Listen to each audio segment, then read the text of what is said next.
Welcome to LFFL Primetime. Everything you need to know about the LFFL in more like 10 minutes. I should probably just change the slide, huh? We had a fun week last week. Let's get started with the biggest news. That's right, I finally won a football game. After an 0-5 start to my season, I finally get that win. Andy takes pity on me, lets me beat him. We have never had a winless team in the history of this league. We have had a one-win team in the history of this league, but never winless. So, for the 30th consecutive year, we will not have an undefeated team. We will not have a winless team. Very interesting. Those things are hard to do, but there's plenty of leagues that do those things, and we've never had one. It's very, very interesting. Phil, 170 to 112 over Matt in the primetime matchup of the week. Phil moves to 5-1. Also, Eric moving to 5-1 with his big win over Miles, dropping Miles to 3-3. Greg moves to 4-2 with a 30-point win over Todd. And finally, the defending champion Josh gets the win over Bill and gets up to 2-4, tied with Bill, who drops to 2-4. Looking at your standings, some nice symmetry in the standings right here. Eric and Phil 5-1. Andy and Greg 4-2. Matt and Miles 3-3. Josh and Bill 2-4. Todd and I 1-5. Love good symmetrical standings, don't we all? Now let's look at week 7 over here in this league. The top 4 teams are all playing each other, so we could have some separation up on top, or we could have a real cluster up on top. Eric 5-1 taking on Greg 4-2.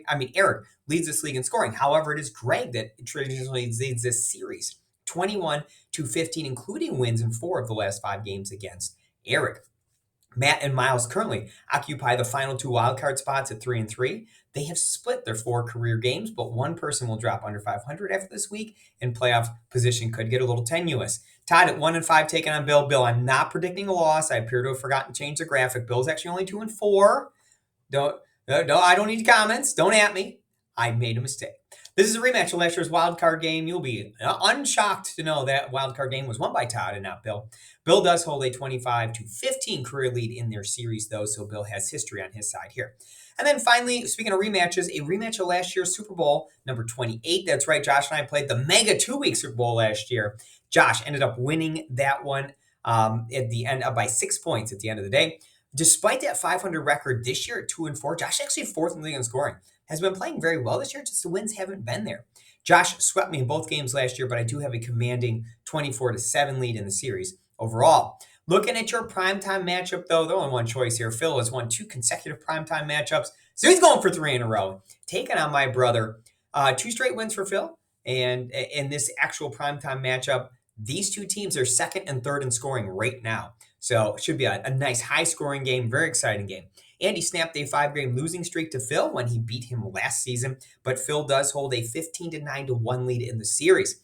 Fantrax currently has Phil as a slim 3-point favorite in this one, so we'll see what happens over here. Looking at the LFFL 2, a low-scoring week, that is for sure. Not saying much, but Andy tied me for the high score of the week, meaning Andy has now been the leading team 3 of the 6 weeks in scoring. Very impressive stuff. Moves to 6-0 with a win over previously 4-1 Miles. Very good stuff. I also tied Andy at top with 50 points. Scored my first win of the year over here. Oh, don't call it a comeback right now. Definitely out of it. But I did move up into a tie with Sean with a 50-15 win. Todd beats Bill by just 1 point to move to 4-2. Eric comes away with a 44-36 win over Phil to move to 4-2 himself. And the Merrill brothers were able to get their second win of the season, beating Greg by 14. Looking at your standings, Andy is now a 2-game lead over everybody else. He's leading the league in scoring, and he has a 2-game lead. You'll like both of those things happening. Eric, Todd, and Miles all sit at 4-2, trailing him. We got 3-3 the Kaufman brothers, 2-4 for Bill and the Merrill brothers, and then Sean and myself at 1-5. Looking ahead to this week, Todd taking on my cream puff of a team. Hopefully I can get win number 2 over Todd. We have Phil taking on Sean. Merrill brothers taking on Bill. Someone's getting a win there. But look at this. We have 2 4-2 teams squaring off. Miles against Eric. But these are the games you've got to win in this league. And then Andy at 6-0 taking on 3-3 Greg. Looking at the LFFL 3, we have Miles came out with the high scoring for the second time this season. Sorry, I forgot to change the graphic here. Don't worry about it. We did not have a new high-scoring team for the first time. Miles, the first team to repeat as the high-scoring team.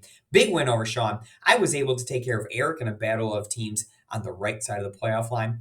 Todd moves to 5-1 with his big win over Phil, doubles him up. Greg moves to 5-1 also with a 7-point win over Andy. Lambs slaughter. That's right. Matt Merrill wins the battle of the Mats by 6 points over Matt Brennan. And then we have Bill moving 4-2 with a win over currently winless Nate. That is right. Could Nate be a winless team? We'll see. You have to keep chugging along here.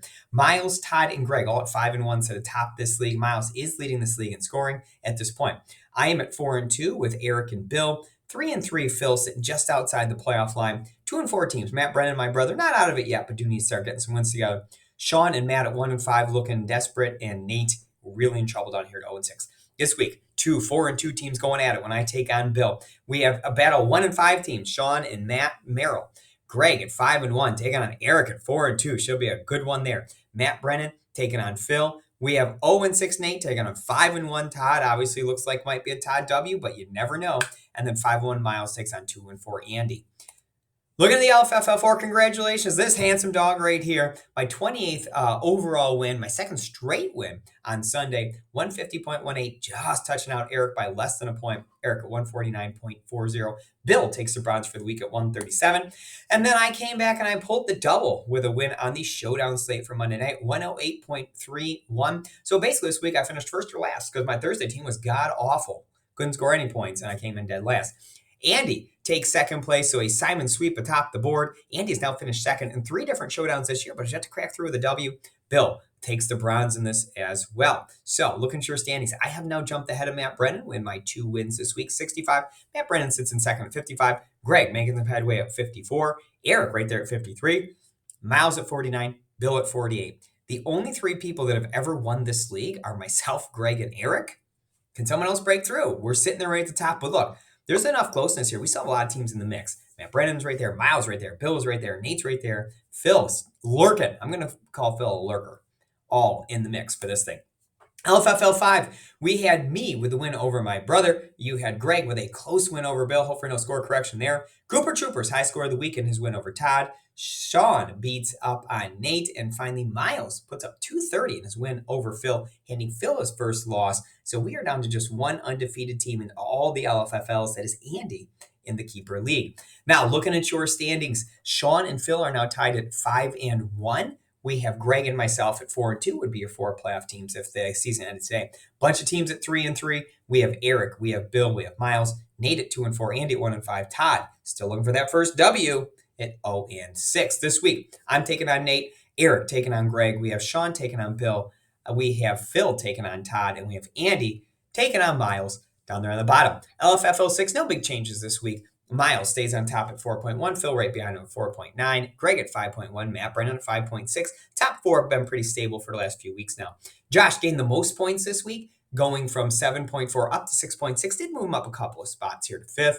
And then Bill took over the February lead, and Miles took over the April lead, whereas Greg stays in the lead in March. Josh keeps his lead in May. Phil in June, and Jeremy stays in both July and August. Look at the LFFL 7-year elimination is Matt Brennan. I told you on yesterday's show. Had both Deshaun Watson and Anthony Richardson. No quarterback is always a recipe for an elimination. Over here, he is out. Joins Sean, Matt Merrill, Jeremy, Todd, and myself is out. And if you look, this is the part of the season with these bye weeks, injuries, you can go from first to worst real fast. He was in 4th before this week started, and he is officially out. Josh, down on the bottom of the survivors. That Josh, he just keeps on surviving. LFFL 8, there is no changes here. Basically, all the top teams are roughly similar to each other. I was first last week. Matt Brennan was second last week. Greg was third last week. Bill was 4th last week. Nothing new here. LFFL 9, a lot of higher seeds on upset alert, and we have plenty of close games. This is the last week for this round. So whoever's the winner for this week, win it. Greg 2, Greg, I'm sorry, I did make an error last week. Greg 2 was actually ahead by a little bit last week, has opened up a bigger lead on Greg 1. Looks like the 1 seed will pull through. We have Miles 2, close game against Todd 1. 20-point lead for Miles right now, but certainly that game can go either way. And the Rice Division, my 2-seed team. Man, Jeremy's trying to upset me. I dropped another 200 burger this week, and Jeremy's still sticking tight with me. Man, dang it. Jeremy only 18 points behind me trying to pull that 215 upset. Jeremy's other team, unfortunately, not as close, losing to Matt Brennan by about 40 points in the 7-10 game. In the Merino Division, Phil Kaufman looking good to move on as the 3 seed, about a 70-point lead over Nate 1. I'm looking real good to move on with a commanding lead over Nate 2, 170 points over there. I look good to move on. Can we have Phil KC matchup? Ooh, that would be juicy for an Elite 8 game. And then we have Eric 2 in a tight one with Bill 2 threatening to upset Eric here, down just 12 points in the 4-13 game. And Bill may very well pull the upset in the 5-12 game. What do they say when Family Brackets? Pick those 5-12 upsets. Just got to pick them here. Bill with a commanding 90-point lead over Phil 1 could very well move on and make some noise here. So last week, see what you can do this week. That's all I got for the week. Make sure you hop into the DraftKings contest. We've had some great turnout in those contests. Been really fun to battle out with you all over there. So hope you have a great week. Hope all your other teams did well, and I hope they do very well in week 7. See you later.